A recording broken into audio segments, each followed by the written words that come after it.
All right, it's time for AT Tech. This is my UDL / differentiated instruction. I know the lines blurred there, but we're trying to make it easier for students to express what they learned or to interact with content. Either way, they're both great things. So for my UDL, differentiated instruction, AT Tech number 2, I chose Glogster, and I got Glogster from the textbook, Assistive Technology in the Classroom, from the textbook page 84. So recommended Glogster because this is a great way you can ask students to create visual representations of what they learned. They can create virtual posters, they can insert, images, sounds, videos, text, whatever. So I thought, oh, I've never even tried Glogster. I definitely heard of it, but I never actually had the opportunity to try it. So I created a Glogster account and attempted to create a free blog. Unfortunately, I found it really difficult to use because I was so limited by the free version. I would, go click to text, or I would click add, a new image and see if I could upload an image to add to my blog, and it would say, sorry, the free trial only lets you have so many blah, blah, blah. So I found that pretty frustrating. I do think that technologies like this or apps like this really do need to show people what they can do if they're going to expect you to want to pay into it. And so for that reason, my AT Tech number 2, I'm kind of comparing and contrasting not only Glogster, but also Adobe Spark, because that's what I've personally used in my classroom before. But I never really looked into the premium version or what that would involve. It's just something that a lot of teachers in my school use.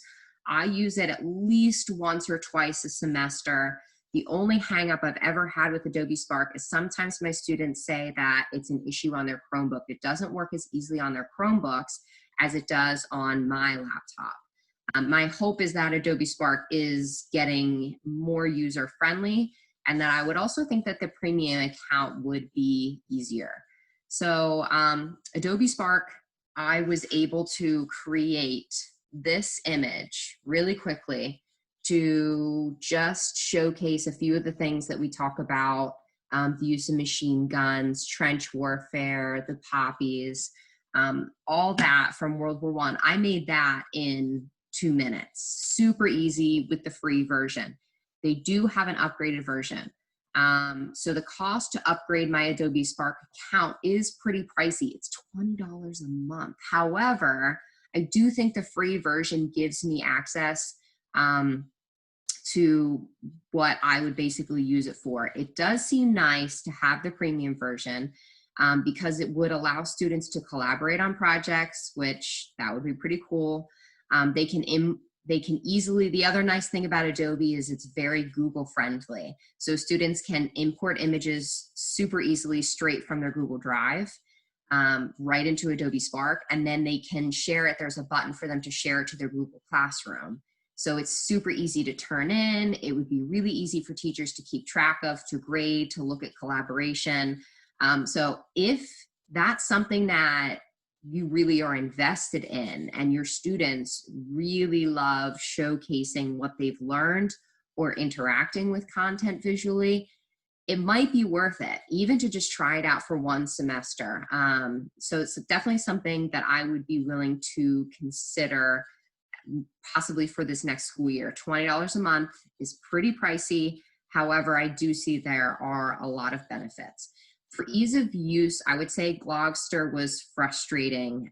It was nice that they had a lot of templates, but they also didn't have all the other cool stuff that Adobe Spark does. Adobe Spark doesn't just let you create posters and visual images. It lets you easily create videos, websites, super easy to create a website with Adobe Spark.